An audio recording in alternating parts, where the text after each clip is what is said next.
నమస్కారం, నవ్య న్యూస్ కి స్వాగతం. ఈరోజు వార్తల ముఖ్యాంశాలు.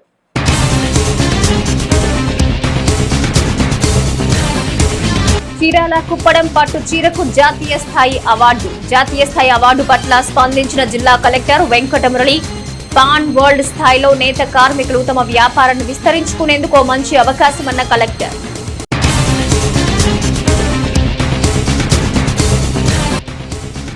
చీరాలలో ఘనంగా ప్రపంచ రక్తదాన దినోత్సవ కార్యక్రమం. రక్తదానంలో ప్రతి ఒక్కరూ భాగస్వామ్యులు కావాలని పిలుపునిచ్చిన చీరాల ప్రభుత్వ ఏరియా వైద్యశాల సూపరింటెండెంట్ డాక్టర్ శ్రీకాంత్.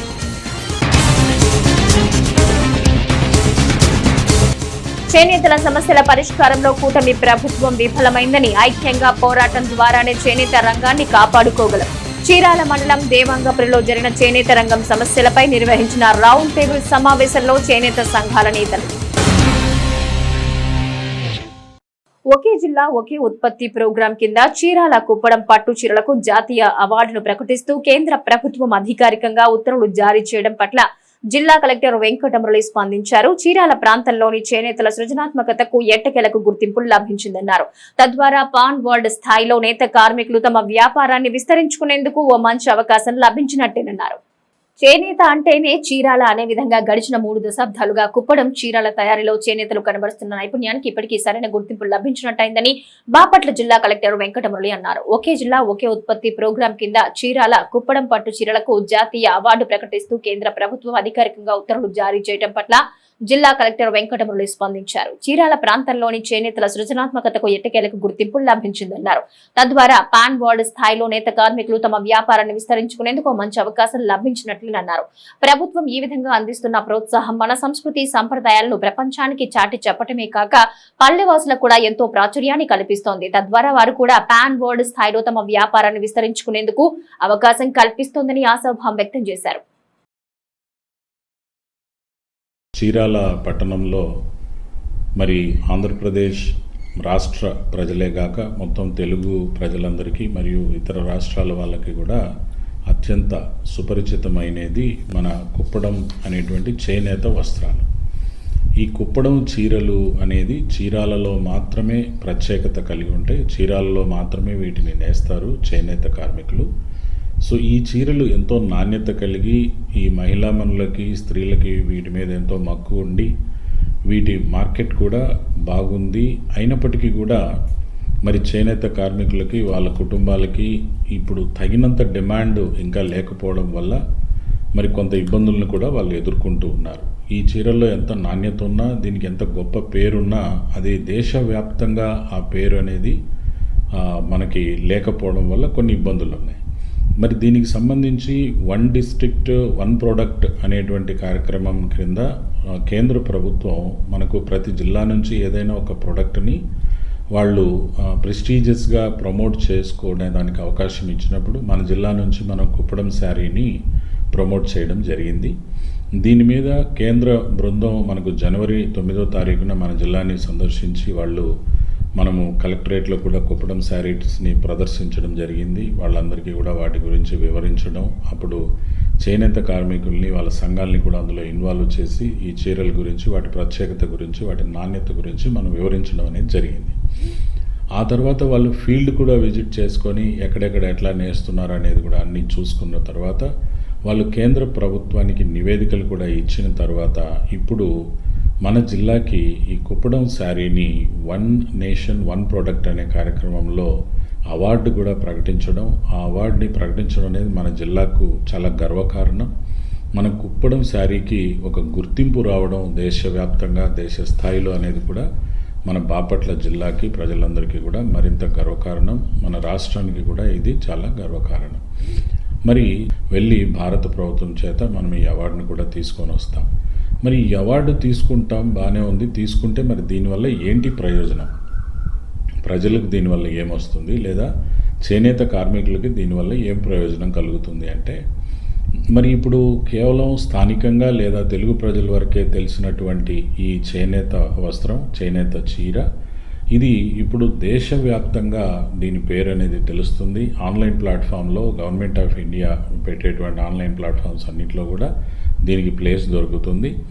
అదేవిధంగా గవర్నమెంట్ ఆఫ్ ఇండియా స్థాయిలో పెట్టేటువంటి అన్ని ఎగ్జిబిషన్స్లో కానీ వీటన్నిటిలో కూడా దీనికి ప్లేస్ ఉంటుంది.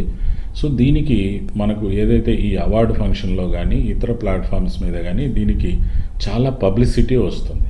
ఈ కుప్పడం శారీ అనే దానికి అవార్డు వచ్చింది. ఇది చీరాలలో అక్కడ చేనేత కార్మికులు నేస్తారు, దీని నాణ్యత ఇలా ఉంటుంది అని దీని పేరు అనేది నలుదిశలా ప్రసరిస్తుంది. సో అలా జరగడం వల్ల ఇప్పటికీ ఉన్నటువంటి డిమాండ్ డబుల్, ట్రిపుల్ లేదా అంతకంటే కూడా చాలా ఎక్కువగా దీని డిమాండ్ పెరిగేటువంటి అవకాశం ఉంది. ప్రజలందరూ కూడా దీన్ని ఇష్టపడే అవకాశం ఉంటుంది. సో ఎప్పుడైతే ప్రజలందరూ ఇష్టపడడం, దీని గురించి ఆన్లైన్ ప్లాట్ఫామ్స్లో తెలుసుకోవడం, దాన్ని డిమాండ్ పెరగడం అనేది జరుగుతుందో దానివల్ల చేనేత కార్మికులకి దాని కావలసినంత వాళ్ళకి పని దొరుకుతుంది. రా మెటీరియల్ కూడా తెచ్చుకొని వాళ్ళు దాన్ని మరింతగా నేయడం, దాన్ని మార్కెట్లో పెట్టడం వల్ల వాళ్ళ ఆదాయం కూడా పెరుగుతుంది. సో ఈ విధంగా వాళ్ళకి మంచి ఆదాయం అనేది చేనేత కార్మికులకి వస్తుంది. మనకు నేషనల్ వైడ్గా ఈ బ్రాండ్కి ఒక బ్రాండ్ ఇమేజ్ కూడా వస్తుంది. ప్రపంచ రక్తదాన దినోత్సవం సందర్భంగా చీరాల ప్రభుత్వ ఏరియా వైద్యశాలలో వైద్యులు, వైద్య సిబ్బంది రక్తదానంపై ప్రజల్లో చైతన్యాన్ని నింపేందుకు గాను పట్టణంలో అవగాహన ర్యాలీ నిర్వహించారు. కాగా స్థానిక ఏరియా వైద్యశాల నుంచి ప్రారంభమైన ర్యాలీ గడియార స్తంభం వరకు సాగింది. రక్తదానంలో అందరూ భాగస్వాములు కావాలని, రక్తదానం చేసి ప్రాణదాతలు కండని చీరాల ప్రభుత్వ ఏరియా వైద్యశాల సూపరింటెండెంట్ శ్రీకాంత్ డాక్టర్ సెల్వరాజులు అన్నారు. శనివారం ప్రపంచ రక్తదాన దినోత్సవం సందర్భంగా చీరాల ప్రభుత్వ ఏరియా వైద్యశాలలో వైద్యులు, వైద్య సిబ్బంది రక్తదానంపై ప్రజల్లో చైతన్యాన్ని నింపేందుకు గాను పట్టణంలో అవగాహన ర్యాలీ నిర్వహించారు. ఈ సందర్భంగా వైద్యులు మాట్లాడుతూ రక్తదానంపై ఉన్న అపోహలు ప్రజలు నమ్మొద్దన్నారు. రక్తదానం చేయడం ద్వారా అత్యవసర ప్రమాద సమయాల్లో ఎందరో ప్రాణాలు కాపాడిన వారమవుతామన్నారు. ప్రతి సంవత్సరం ప్రపంచవ్యాప్తంగా మిలియన్ల మంది ప్రజలకు రక్తం అవసరమవుతుందన్నారు. మరి ముఖ్యంగా రక్తదానం చేయడం వల్ల గుండె జబ్బులు, క్యాన్సర్ వంటి కొన్ని వ్యాధుల బారిన పడే అవకాశం ఉందన్నారు. 18 సంవత్సరాల నుంచి 65 సంవత్సరాల మధ్య ఆరోగ్యంగా ఉన్న ప్రతి వ్యక్తి 6 నెలలకు ఒకసారి రక్తదానం చేయొచ్చన్నారు. యువత ముందుకొచ్చి రక్తదానం చేయాలని, ఎందరికో ప్రాణదాతలుగా నిలవాలని పిలుపునిచ్చారు.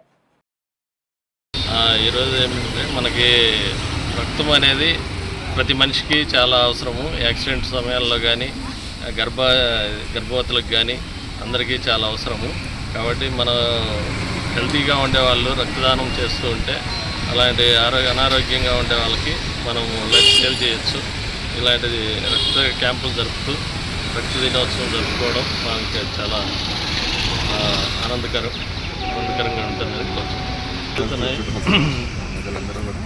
చీరాల చుట్టుపక్కల ఉండే కాలేజీల్లో స్టూడెంట్స్, యువత అంతా ముందుకు వచ్చి రక్తదానం చేయాలని కోరుతున్నాం. జూన్ 14వ తారీఖు ప్రపంచ రక్తదాతల దినోత్సవం సందర్భంగా మన ఏరియా హాస్పిటల్ చీరాల నుంచి మేము అందరం కూడా ఈ రక్తదాన దాతల దినోత్సవాన్ని జరుపుకోవడం చాలా ఆనందంగా ఉంది. ఇప్పటి వరకు మా సూపరింటెండెంట్ గారు రక్తదానం యొక్క ఇంపార్టెన్స్ గురించి ఆయన మాట్లాడారు. మనకు హాస్పిటల్లో మనకి మంచి బ్లడ్ సెంటర్ ఉంది. ఆ బ్లడ్ సెంటర్కి సంబంధించినంత వరకు రెగ్యులర్గా క్యాంప్స్ జరుగుతూనే ఉన్నాయి. దాని ద్వారా వచ్చినటువంటి బ్లడ్ని మనము పేషెంట్స్కి ఇస్తున్నాం. అయినప్పటికీ కూడా ఆ బ్లడ్ సరిపోవడం లేదు. ఇంకా చాలామంది రక్తదాతలు వాళ్ళు స్వచ్ఛందంగా వచ్చి వాళ్ళు బ్లడ్ ఇవ్వడానికి ముందుకు రావాల్సిందిగా నేను చీరాల పుర ప్రజలను నేను ముఖ్యంగా విజ్ఞప్తి చేస్తూ ఉన్నాను. చీరాల మండలం దేవాంగపురంలోని శ్రీ చౌడేశ్వరి కళ్యాణ మండపం సముదాయంలో వైసీపీ నాయకులు, దేవాంగ కార్పొరేషన్ మాజీ చైర్మన్ వీరక సురేంద్ర ఆధ్వర్యంలో ప్రస్తుతం చేనేత రంగం ఎదుర్కొంటున్న సమస్యలపై రౌండ్ టేబుల్ సమావేశం జరిగింది. కాగా రౌండ్ టేబుల్ సమావేశంలో చేనేత సంఘాల ప్రతినిధులు, చేనేత కార్మికులు, నాయకులు పాల్గొని చేనేత వృత్తి పరిరక్షణ కోసం చేపట్టాల్సిన అంశాలపై సుదీర్ఘంగా చర్చించారు. కూటమి ప్రభుత్వం చేనేతల సమస్యల పరిష్కారంలో విఫలమైందని పలువురు చేనేత సంఘాల ప్రతినిధులు అన్నారు. చీరాల మండలం దేవాంగపురంలోని శ్రీ చౌడేశ్వరి కళ్యాణ మండపం సముదాయంలో వైసీపీ నాయకులు, దేవాంగ కార్పొరేషన్ మాజీ చైర్మన్ వీరక సురేంద్ర ఆధ్వర్యంలో ప్రస్తుతం చేనేత రంగం ఎదుర్కొంటున్న సమస్యలపై రౌండ్ టేబుల్ సమావేశం జరిగింది. కాగా రౌండ్ టేబుల్ సమావేశంలో చేనేత సంఘాల ప్రతినిధులు, చేనేత కార్మికులు, నాయకులు పాల్గొని చేనేత వృత్తి పరిరక్షణ కోసం చేపట్టాల్సిన అంశాలపై సుదీర్ఘంగా చర్చించారు. ఈ సమావేశంలో పలువురు చేనేత సంఘాల నేతలు మాట్లాడుతూ చేనేత రంగం మనుగడ సాధించాలంటే ప్రస్తుతం ఉన్న పరిస్థితుల్లో ఆదర్శవంతమైన నిరసనలు చేయాల్సినప్పటికీ కనీసం మన హక్కులను కాపాడుకునేందుకు చిత్తశుద్ధితో కార్యాచరణ సిద్ధం చేసుకోవాల్సిన ఆవశ్యకత ఎంతైనా ఉందన్నారు.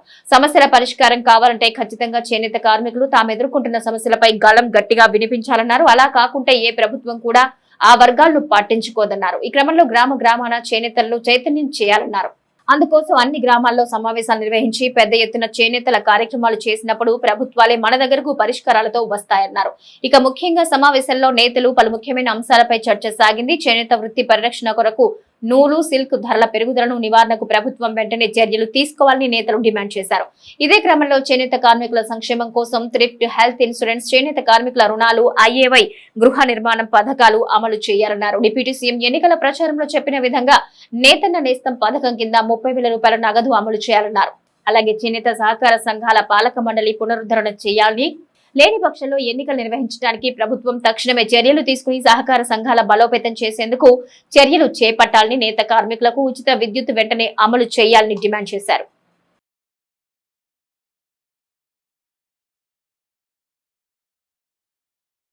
ఈ రోజు నూతనంగా ఏర్పడినటువంటి కూటమి ప్రభుత్వం సంవత్సర కాలం పూర్తయిందని వాళ్ళు ఉత్సవాలు చేసుకుంటున్నారు. కానీ ఎన్నికల సమయంలో చేనేతలకు ఇచ్చినటువంటి హామీలు ఏది కూడా అమలు జరిగినటువంటిది ఏ ఒక్కటి కూడా లేదు.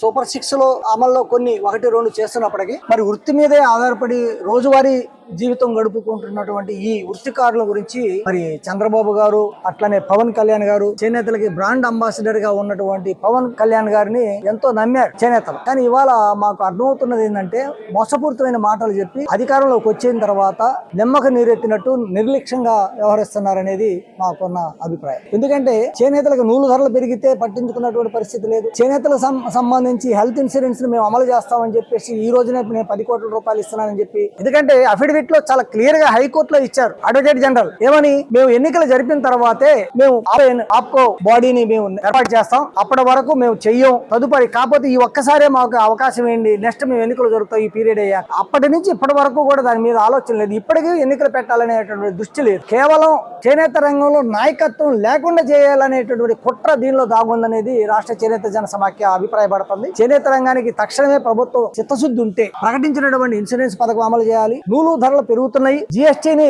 కేంద్రం తీసేయకపోతే నేను బాధ్యత పడి ఈ రాష్ట్రంలో ఉన్న చేనేత కార్మికులకి మేము కడతాం, ప్రభుత్వం తరపున కడతామని చెప్పినటువంటి మాట నిలబెట్టుకోవాలి. తక్షణమే ఎన్నికలు జరిపేందుకు కావాల్సినటువంటి కార్యాచరణని మరి సెక్రటరీ గారికి, కమిషనర్ గారికి ఆదేశాలు ఇచ్చి ముఖ్యమంత్రి గారు, చేనేత శాఖ మంత్రి గారు కూడా పెట్టాలి, ఎన్నికలు జరిపించాలి. తదుపరి వెంటనే ఆప్కో ఎన్నికలు చేయాలి. ఆప్కోకి సహకార రంగాలకి మరింత పునరాభివృద్ధి కావాలి అని అనుకున్నప్పుడు నాబార్డ్ క్యాష్ క్రెడిట్ స్కీమ్ ని నాబార్డ్ నిబంధనల ప్రకారం నాబార్డ్ వాళ్ళు వేసినటువంటి కమిటీ నిర్ణయించిన రుణం అందించాలి ప్రతి మగ్గానికి. ఆ విధంగా సిల్క్ కి, కాటన్ కి ఉత్పత్తి రకాలను బట్టి ఇచ్చేటటువంటి రుణాలని ప్రతి సభ్యుడికి సంఘం ద్వారా అందించి దీన్ని చేనేత రంగానికి మరింతగా అభివృద్ధి చెందేందుకు తక్షణమే చర్యలు తీసుకోవాలని రాష్ట్ర ప్రభుత్వాన్ని చేనేత జన సమాఖ్య డిమాండ్ చేస్తుంది. సమావేశాలు ఏర్పాటు చేయడానికి మేము సిద్ధం.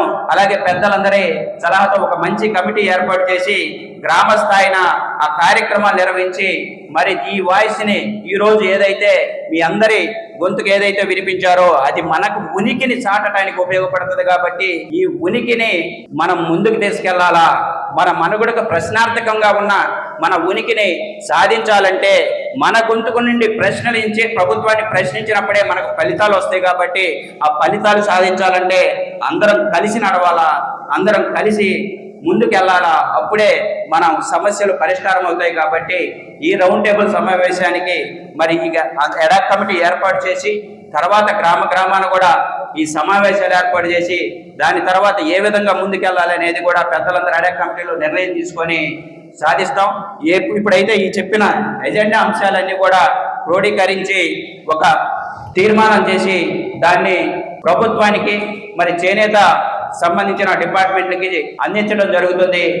కాబట్టి మీ అందరూ కూడా ఎప్పుడు అందుబాటులో ఉండాలని, ఇది మీకోసం, మన కోసం, మన వృత్తి పరిరక్షణ కోసం, మన భవిష్యత్ తరాల కోసం జరుగుతున్న ఈ కార్యక్రమంలో మీరందరూ ఎప్పుడు భాగస్వాములు అవుతారని, భాగస్వాములు అవ్వాలని, అందరం కలిసి నడిచి సమస్యల పరిష్కారానికి కృషి చేస్తామని చెయ్యాలని మీ అందరికి విన్నవించుకుంటూ యోగాంధ్ర అవగాహన కార్యక్రమాల్లో భాగంగా జిల్లా స్థాయి యోగాసనాల ప్రదర్శన బాపట్లలోని పిట్టలవానిపాలెం మండలం ప్రభుత్వ జూనియర్ కళాశాల ప్రాంగణంలో శనివారం జరిగింది. ఈ సందర్భంగా కేర్ న్యాచురోపతి వైద్య కళాశాల విద్యార్థులు నిర్వహించిన ప్రదర్శనలు అందరినీ ఎంతగానో ఆకట్టుకున్నాయి. అభివృద్ధి యోగాతో ఆరోగ్యం, సంక్షేమ ఫలాలను ప్రజలు అందుకోవాలని బాపట్ల జిల్లా కలెక్టర్ వెంకటమురళి తెలిపారు. యోగాంధ్ర అవగాహన కార్యక్రమాల్లో భాగంగా జిల్లా స్థాయి యోగాసనాల ప్రదర్శన బాపట్లలోని పిట్టలవానిపాలెం మండలం ప్రభుత్వ జూనియర్ కళాశాల ప్రాంగణంలో శనివారం జరిగింది. ఈ సందర్భంగా కేర్ నేచురోపతి వైద్య కళాశాల విద్యార్థులు నిర్వహించిన ప్రదర్శనలు అందరినీ ఎంతగానో ఆకట్టుకున్నాయి. అనంతరం గ్రామ ప్రధాన కూడలి వరకు ర్యాలీగా వెళ్లి మానవహారం నిర్వహించారు. యోగాతో ప్రజలకు కలిగే ప్రయోజనాలను నినదిస్తూ యువతీ యువకులు ఉత్సాహంగా ర్యాలీలో ముందుకు సాగారు. ఈ సందర్భంగా జిల్లా కలెక్టర్ మాట్లాడుతూ వికసిత భారత్ లక్ష్యంతో స్వర్ణాంధ్ర సాధన దిశగా ప్రతి ఒక్కరూ ముందుకు సాగాలన్నారు. వికసిత భారత దిశగా కేంద్రం, స్వర్ణాంధ్ర దిశగా రాష్ట్ర ప్రభుత్వం ముందుకు వెళుతుందన్నారు. అభివృద్ధి సంక్షేమమే లక్ష్యంగా ప్రభుత్వాలు అడుగులు వేస్తుండగా వాటి ఫలాలను ప్రజలు అందుకోవాలన్నారు. మానసిక సమతుల్యత లేని సమాజాన్ని యోగా సరిచేస్తుందన్నారు. ప్రతి ఒక్కరూ తమ ఉద్యోగాలు, పనుల్లో ఒత్తిడికి గురవుతూ ఇబ్బందులు పడుతున్నారని వివరించారు. మానసిక ఒత్తిడి నుంచి ప్రజల్ని యోగా విముక్తి కల్పిస్తుందన్నారు. నాణ్యమైన జీవితం యోగాతోనే సాధ్యమన్నారు. నేచురోపతి యోగా జీవితంలో ఒక భాగం కావాలన్నారు. యోగాసనాలతో కలిగే ప్రయోజనాన్ని ప్రజలు గుర్తించాలన్నారు. ఎలాంటి ఖర్చు, మందులు లేకుండా రోగాలు నివారించడం యోగాతోనే సాధ్యమన్నారు. ఈ నెల 21వ తేదీన చరిత్రలో ఎన్నడూ లేనంతగా భారీ స్థాయిలో విశాఖపట్నంలో ప్రపంచ యోగా దినోత్సవాన్ని ప్రభుత్వం నిర్వహిస్తుందన్నారు. ప్రధానమంత్రి మోడీ హాజరయ్యే ఈ కార్యక్రమానికి అనుబంధంగా జిల్లా కేంద్రమైన బాపట్ల సూర్యలంకలో 10,000 మందితో యోగాంధ్ర కార్యక్రమాన్ని నిర్వహిస్తున్నామన్నారు. ప్రజలంతా ఉత్సాహంగా పాల్గొని ఈ కార్యక్రమాన్ని జయప్రదం చేయాలని కోరారు.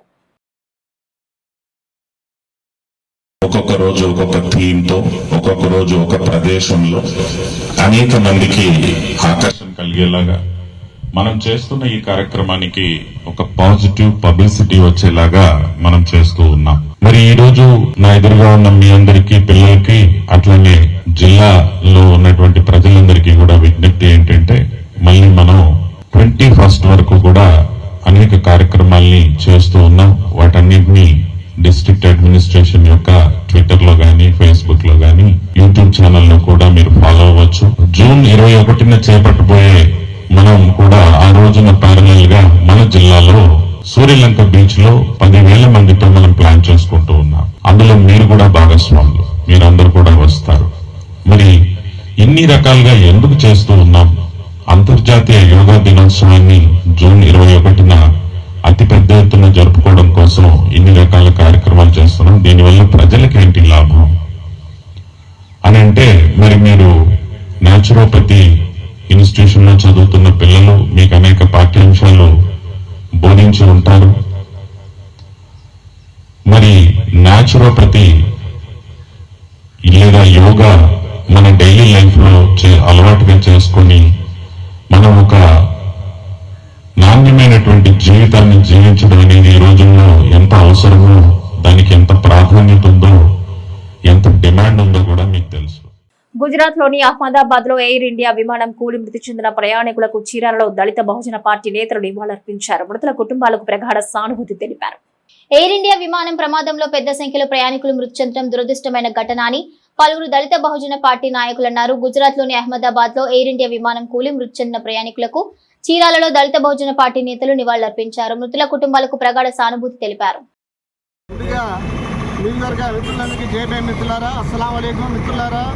నిన్న ఎంత గౌరవం అంటే, మన భారతదేశంలో మన గుజరాత్ పక్క రాష్ట్రమైన గుజరాత్లో అహ్మదాబాద్ అనే ఒక పెద్ద క్యాపిటల్ సిటీ మిత్రులారా, మన భారతదేశంలో అలా క్యాపిటల్ సిటీలో మన ఫ్లైట్, అందులో మన భారతీయ సోదరులు 202 ప్రయాణికులు ఉన్నారు.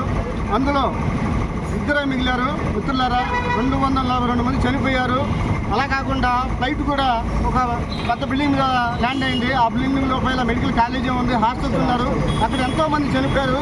ప్రతి ఒక్క కుటుంబానికి న్యాయం చేయాలని, ప్రతి ఒక్క కుటుంబానికి ప్రతి ఒక్కరికి మా ముస్లిం సంఘాల తరఫున, మా దళిత బహుజన పార్టీ తరఫున వాళ్ళకి ప్రగాఢ సానుభూతి తెలియజేస్తూ, అలాగే ప్రతి ఒక్కరికి, ప్రతి కుటుంబానికి న్యాయం చేసే వరకు మేము పోరాడుతూ ఉంటాం మిత్రులారా. ఎందుకంటే అక్కడ ఎంతోమంది పేదవాళ్ళు ఉన్నారు, చదువుకునే వాళ్ళు ఉన్నారు. అలాంటి మెడికల్ కాలేజ్ ఎంతోమంది చనిపోయారు. హాస్టల్లో ఉంది, హాస్టల్లో కూడా ఎంతోమంది చనిపోయారు మిత్రులారా. ఫ్లైట్ 242 మంది చనిపోయారు. వాళ్ళ కుటుంబానికి, ప్రతి ఒక్క కుటుంబానికి న్యాయం చేసే వరకు మేము మన దళిత బహుజన పార్టీ పోరాడుతూనే ఉంటుంది. అలాగే మా ముస్లిం సంఘాలు కూడా దానికి పోరాడుతూ ఉంటాం మిత్రులారా. ఎందుకంటే అలాంటి ఎంతోమంది పేదవాళ్ళు ఉంటారు, అది గుర్తుంచుకోవాలి. ఎందుకంటే పక్క రాష్ట్రమైన గుజరాత్లో ఇలా చేయటం, దీనికి అధికారుల నిర్లక్ష్యమా లేకపోతే ఇంకోటి దాని మీద మన సుప్రీంకోర్టు న్యాయమూర్తి చేత దర్యాప్తు చేయించాలని మన దళిత బహుజన పార్టీ డిమాండ్ చేస్తూ, అలాగే ప్రతి ఒక్క కుటుంబానికి న్యాయం చేసే వరకు మనం పోరాడాలి. ఎందుకంటే మన భారతీయులు, మన భారతీయ సోదరులు, ప్రతి ఒక్క సోదరుడు ప్రతి ఒక్క సోదరికి మనం న్యాయం చేయాలి మిత్రులారా. ఎందుకంటే ఈ రోజున అక్కడ వాళ్ళ కుటుంబాలు ఎంతమంది ఈ రోజున ఎంత బాధపడుతూ ఉంటారు ఒకసారి గ్రహించాలి. మన మంచి చనిపోతే మనం ఎంతో బాధపడుతూ ఉంటాం. అలాంటి వాళ్ళ కుటుంబాలు ఎంతో మంది చనిపోయారు. అలాంటి వాళ్ళకి ప్రతి ఒక్కరికి మన ముస్లిం సంఘాలతో నేటి వాతావరణ సమాచారం సరిపరిశీలిద్దాం.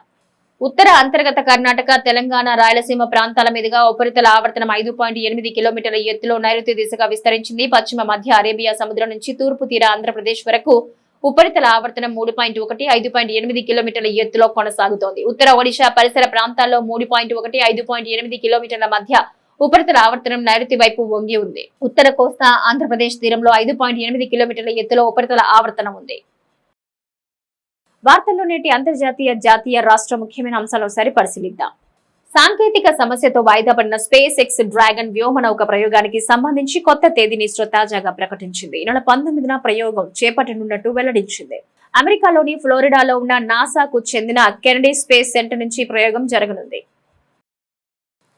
బోయింగ్ 787 డ్రీమ్ లైనర్ విమానాలు ఒకసారి పూర్తిగా భద్రతా తనిఖీలు పూర్తి చేసే ప్రక్రియలో ఉన్నట్లు ఎయిర్ ఇండియా తెలిపింది. Directorate general of civil aviation ఆదేశాల మేరకు చర్యలు చేపట్టినట్టు పేర్కొంది.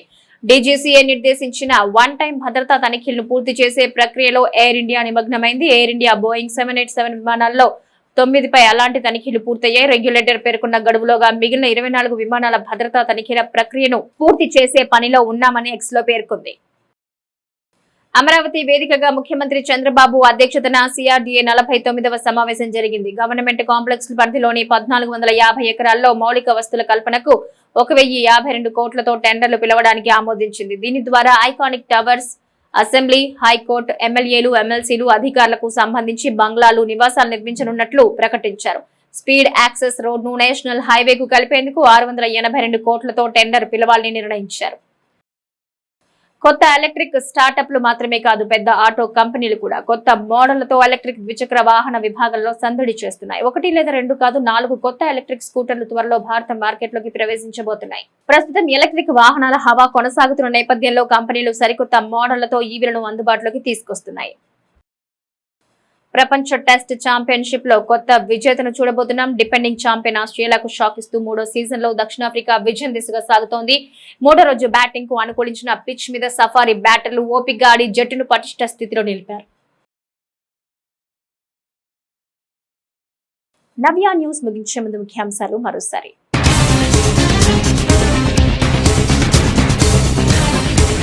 చీరాల కుప్పడం పట్టు చీరకు జాతీయ స్థాయి అవార్డు. జాతీయ స్థాయి అవార్డు పట్ల స్పందించిన జిల్లా కలెక్టర్ వెంకటమురళి, పాన్ వరల్డ్ స్థాయిలో నేత కార్మికులు తమ వ్యాపారాన్ని విస్తరించుకునేందుకు మంచి అవకాశమన్న కలెక్టర్.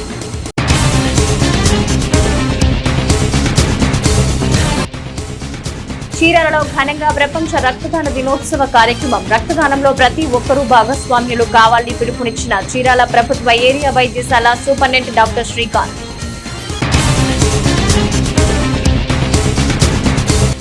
చేనేతల సమస్యల పరిష్కారంలో కూటమి ప్రభుత్వం విఫలమైందని, ఐక్యంగా పోరాటం ద్వారానే చేనేత రంగాన్ని కాపాడుకోగలం. చీరాల మండలం దేవాంగపురిలో జరిగిన చేనేత రంగం సమస్యలపై నిర్వహించిన రౌండ్ టేబుల్ సమావేశంలో చేనేత సంఘాల నేతలు. నవ్య న్యూస్ ఇంతటితో సమాప్తం. నమస్కారం.